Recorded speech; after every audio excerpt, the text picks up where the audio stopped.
खादिम हुसैन रिजवी साहब की बात की जाए तो उनकी एक लेगेसी है, उनका एक फिनोमेना है, लेकिन आपको लगता है कि उनके बेटे जो हैं इस लेगेसी को आगे लेकर चल पाएंगे, इस फिनोमेना को आगे लेकर चल पाएंगे, आसान होगा उनके लिए? और जैसे आप कह रहे हैं कि बेसिक सतह पे जिस तरीके से तंजीम साजी की जा रही है डॉक्टर्स के हवाले से, खवातीन के हवाले से, do you think so sir ये बहुत आसान होगा उनके लिए? क्योंकि ऑलरेडी जैसे कि आपने कहा कि पिछले जो इलेक्शंस हैं उनको इलेक्शंस लड़ने में भी उन लोगों को काफी, इस जमात को काफी मुश्किलात का सामना रहा है, तो ये तो दोबारा जो एलिगेशंस लगाई गई हैं दोबारा भी नेक्स्ट इलेक्शंस पे लगाई जा सकती हैं। देखिए, ये जो उनके साहबजादे जो आगे लेके चल रहे हैं ना, ये उन्हीं का विजन है। वो उसको तहरीक लब्बैक को एक सियासी जमात के तौर पे लाने का फैसला कर चुके थे खादिम हुसैन रिजवी। और एक जो कमजोरी रही उनकी वो यही थी कि ऑर्गेनाइजेशनल सेटअप नहीं था, जैसे जमात इस्लामी के पास है, जैसे जमीयत उलमा इस्लाम के पास है, दूसरी जमातों के पास है। तो वो उस सेटअप को, उस स्ट्रक्चर को बनाना चाह रहे हैं। और फिर दूसरा जो बरेलवी ताकत है वो सारी रूरल एरियाज में फैली हुई है। तो अर्बन सेंटर्स में अगर उसको फोकस, उसका स्ट्रक्चर बनाया जाए तो फिर जो इलेक्शन जीतने के लिए जिस चीज की जरूरत होती है उन्हें वो हासिल हो जाएगी। मैं ये कह रहा हूँ कि ये वो सवाल है जिसको आज बड़ी सियासी जमातें एड्रेस नहीं करी। आज भी आप देख लें मेन स्ट्रीम मीडिया पे खादिम हुसैन रिजवी का कौन जिक्र कर रहा है? इतनी बड़ी सियासी जमात, बिलावल भुट्टो को लियारी में हराना पॉलिटिकली, ये पीपल, ये जो सियासी एनिमल हैं, जो सियासी पंडित हैं, कभी उन्होंने इससे बात की कि ये क्यों हुआ ऐसा? लोग मुनाफिकत की सियासत से तंग आ चुके हैं। ये जो एक झूठ का बाजार चला हुआ है जिसमें लोग अपना माल छुपाने के लिए काम कर रहे हैं, उसको तंग आ चुका है। देखे ना फैजाबाद धरना, नबी पाक अलम के हवाले से जो कवानीन बने हुए हैं, ये जो दानिश्वर हैं, जो इंटेलेक्चुअल हैं, ये जो मगरब ज़दा दानिश्वर हैं, कभी इंसानी हकम पर, कभी किसी आजादी के नाम पर, उसको हमेशा तब्दील करने की कोशिश करते हैं। फैजाबाद धरना भी क्या था? वो भी बेसिकली एक कोशिश की थी इन्होंने नवाज शरीफ साहब की हुकूमत क्रिएट करने की, अब मगरब के साथ।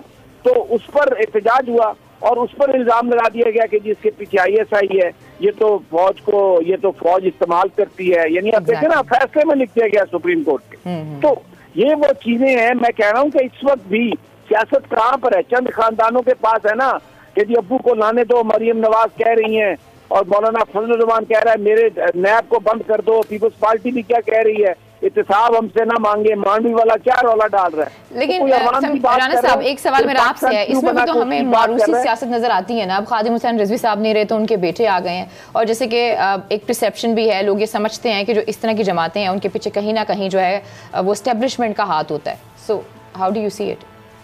ये बहुत ही फजूल ख्याल है जिन लोगों का ये ख्याल है मारूसियत में एस्टेब्लिशमेंट का हाथ कहाँ से आ गया। नहीं, मेरी बात सुने ना, मेरी बात सुने ना। बात ये है, समी साहब ने जो बात की है, कोई बंदा सोच सकता था कि लियारी से पीपल्स पार्टी का कैंडिडेट हारेगा, वहां से पीपल्स पार्टी का चेयरमैन हारता है इनके कारकुन के हाथों। तो मसला ये है कि अवाम जो है वो इस क़यादत से, जो इस वक्त अवाम को गुमराह कर रही है, इससे तंग आ गए कि ये क्या तमाशा है। ये बिलावल की शिकस्त जो है, अगर कोई सबक सीखने वाला होता तो इससे बहुत बड़ा सबक सीखते आसफ जरदारी साहब, कि लियारी के अवाम जो है वो 1970 से लेकर 2018 तक पीपल्स पार्टी का साथ देते आ रहे थे। क्या हुआ कि पीपल्स पार्टी का चेयरमैन जुल्फकार अली भुट्टो का नवासा, बेनजीर का बेटा, लियारी से हार गया। कभी इस पर गौर करें, काश इनको थोड़ी सी अकल आए और ये सोचें कि लियारी के अवाम ने बिलावल भुट्टो को क्यों मुस्तरद किया। तो इसको इतना नहीं समझना चाहिए कि ये जमातें जो हैं ये कुछ नहीं कर सकेंगी। ये बहुत बड़ा चैलेंज बन सकते हैं अल्लामा खादिम रिजवी की। ये मीनारे पाकिस्तान पे जो जलसा किया था PDM ने, जो खादिम रिजवी साहब का जनाजा था, अल्लाह बख्शे, वो इतना ज़्यादा था कि इस तरह के कई जलसे उसमें समा जाएं। तो ये चीज़ जो है ना, ये एक लम्हा फिक्रिया है इन सियासतदानों के लिए कि वो अपने आप को ठीक कर लें, वरना अवाम को अगर कोई मुतबादल चीज़ नज़र आई तो वो उधर को जाएंगे। तो ये जो है ना, ये मैं समझता हूँ कि राणा साहब, अगर आप मुझे इजाज़त दें जी, मुझे अगर इजाज़त दें, तो खादिम हुसैन रिजवी के लिए जो लोग आए थे वो उनकी ज़ात के लिए नहीं आए थे, वो जो वो बात करते थे वो उसके लिए आए थे। जो नबी पाक सल्लल्लाहु अलैहि वसल्लम की जो मोहब्बत है उसके लिए आए थे। रियासत मदीना बनाने का इस पाकिस्तान को जो हर दिल में, हर गरीब के दिल में जो ख्वाहिश है वो उसको पूरा करने के लिए आए थे। ये जो करप्शन के नाम पर सियासत है उससे बेजारगी का वो इजहार करने के लिए आए थे। अब जो ऑर्गेनाइजेशन उनमें वीकनेस है, अगर वो दूर हो जाए, उनके अंदर जो बरेलवी मकता फिक्र है, मैं कहता हूँ अगर आप इसको रिलीजियस बुनियादों पर ही रिलीजियस पॉलिटिकल पार्टी बनाते हैं, तो उसमें ये जो देवबंदी मकतबा फिक्र है उससे बहुत बड़ा हल्का है, जो बरेलवी मकतबा फिक्र है जमात इस्लामी से बहुत बड़ा हल्का है। लेकिन क्योंकि ये रूरल एरिया में फैले हुए, और वो मौलाना नूरानी के जो साहबजादे हैं हंस नूरानी, उन्होंने भी अपना सौदा कर लिया। वो जाके कभी बलूचिस्तान की बात करते हैं, वो इनके पीछे हाथ बांध के खड़े हो गए। तो ये एक जो पाकिस्तान के अंदर जो पॉलिटिकल इंजीनियरिंग हो रही है, जिसका ये तमाम जो अपोजिशन की सियासी जमातें अब मिल के, जब बड़ी कंपनी होती है ना, तो वो छोटी छोटी कंपनियों को साथ मिला के तो मार्केट में छोटी दुकानें बंद करा देती है, पूरे कारोबार पर कब्जा कर लेती है। तो ये जो इत्तेहाद बनते हैं, क्योंकि खुद में इतनी ताकत नहीं है, खुद में इतनी हिम्मत नहीं है, इतनी फॉलोइंग नहीं है, तो सारे मिल के अपनी एक कॉर्पोरेशन बना के आगे बनाया उसको बचाने के लिए। अब हम ये काम करते हैं। तो ऐसे में ये जो तहरीक लब्बैक है, जैसे अभी राना साहब भी कह रहे थे, इसको अंडर एस्टिमेट मत करें। ये नबी पाक सल्लल्लाहु अलैहि वसल्लम के जो इरशादात हैं उनकी बात करते हैं, ये गरीबों की इज्जत की बात करते हैं, ये रिमाइंड कराते हैं कि पाकिस्तान क्यों बनाया था, किसने कुर्बानी देके बनाया था।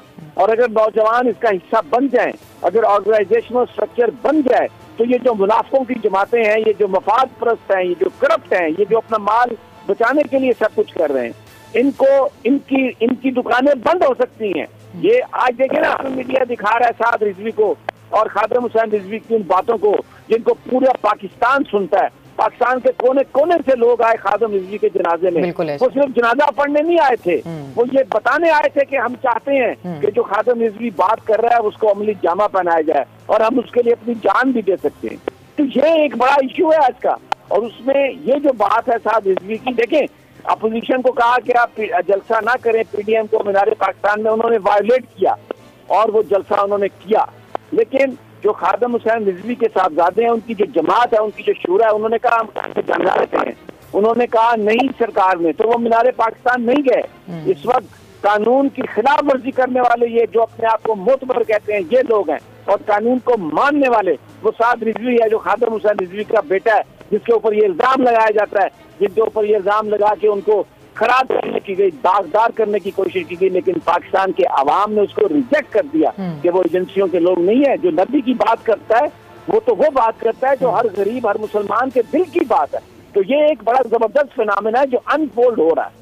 ठीक है सिद्दीक सादी साहब, आप इसके ऊपर क्या कहेंगे? अगर जिस फिनोमेना की बात करें समी इब्राहिम और जिस बयानी की बात करें समी इब्राहिम और जिस तरीके से हमने तदफीन और जनाजा देखा, मैंने भी कभी इतनी लोगों में इतनी तादाद में लोगों को नहीं देखा। तो जो मौजूदा सेटअप है जिसमें हमारी पोलिटिकल जमातें हैं और मजहबी जमातें हैं, तो उनके लिए तो ये बहुत खतरे की बात नहीं है? जी बिल्कुल बिल्कुल अलीना, आप ठीक बात कर रहे हो। सभी साहब ने बिल्कुल ये दुरुस्त बात की है कि जो इस वक्त सियासी जमातों का एक स्टेटस को है उसको तोड़ने के लिए भी ये बहुत ज़रूरी है। और ये मैं आपको बता दूं कि जब लाहौर में इलेक्शन हुआ, ज़िमनी इंतखाब हुआ और कुलसूम नवाज़ ने उसमें हिस्सा लिया, तो उसमें भी इनकी जमात के लोगों ने अच्छे खासे लाहौर से जो है वो वोट लिए थे और बड़ी मुश्किल से जो कुलसूम नवाज़ वहाँ से जीती थी। 2018 के इंतखाबात हुए तो 28 लाख वोट इनके लोगों ने लिए और ये मजहबी जमातों में जो अव्वल नंबर की जमात है उसके तौर पर उभर कर सामने आया। दूसरी बात तो समी साहब ने, राना साहब ने कारी दी कि इनका जो बिलावल भुट्टो जरदारी को शिकस्त दी इनके एक MPA ने। तो और जो मुस्लिम लीग नून की ऐसी नशिस्तें जो कि ये समझा जाता था कि जो बरेलवी तबका है वो मुस्लिम लीग नून के ज़्यादा साथ है, ऐसी नशिस्तें जो कि वो जीत सकते थे, 5000 या 6000 के सीट से वो फ़र्क से हारे, तो उनको हराने में भी इनका बड़ा किरदार था। क्योंकि जो एक वो फैज़ाबाद का जो धरना था और जो ख़त्म नबूवत के लिए ये सारे लोग वहाँ पे जमा हुए थे, जो उस वक्त की पॉलिसियाँ थी आपको पता ही है, कौमी असम्बली में भी सारा जो एक सिलसिला चला था, तो उसके ऊपर ही आकर इन्होंने स्टैंड लिया। और बात यही है, एक यही बात है कि जो लोग इनके जनाजे पर वहाँ पर आए वो वाकई ये बात सही है कि इनकी ज़ात के लिए नहीं है। इनकी जो नज़रिया था, जिसको हम आजकल भी बहुत सी जमातें बेचती है, जी हमारा ये नज़रिया है, हमारा ये मंशूर है, लेकिन उन्होंने तो अमली तौर पे इसका ख़ुद भी सबूत दिया और ख़ुद भी बैठे रहे वहाँ पे लोगों अपने लोगों के साथ वहाँ पे बैठ कर उन्होंने जद्दोजहद की। तो जो सियासी जमातों का इस वक्त एक वरासती सिलसिला बना हुआ है उसको तोड़ने के लिए, उस जमूत को तोड़ने के लिए, अगर ये देखें मेरे ज़ाती ख्याल में तो ये पॉलिटिकल पार्टी ऑलरेडी है। ज़ाहिर इन्होंने 2018 का इलेक्शन लड़ा, इनका एक MPA सिंध असम्बली में जो है वो मौजूद है, 28 लाख इन्होंने वोट लिए। बात यह है कि जिस तरह भी समी साहब ने बात की कि इनको मुनज़्ज़म करने की बात है, जिस तरह जमात इस्लामी है या और जो तंजीमें हैं, तो ये उनके लिए तो बड़ा ख़तरा साबित होंगे, क्योंकि अगर 28 लाख उन्होंने उस वक्त वोट ले लिए और उसके बाद हमने जनाजा इनका देखा तो वो तो दावा कर रहे थे 1 करोड़ के करीब लोग उनके जनाजे में आए। ये उनका अपना दावा है, हो सकता है इतने ही लोग हों, लेकिन हम फिर भी कहते हैं कि अगर ये रजिस्टर्ड जमात के तौर पर सामने आए तो ये जो हमारी ये जो मौजूदा सियासी रवायती सियासी जमातें हैं उनके जमूत को तोड़ने में ये बड़ा मददगार साबित हो सकती है तरीके लब्बैक। और अगर साद रिजवी ज़ाहिर जवान आदमी है, वो अब इस नज़रिए को लेकर आगे चलेंगे तो उनको कामयाबी तो फिर मिल सकती है। सब्सक्राइब करें और बेल दबाएं ताकि कोई खबर रह न जाए।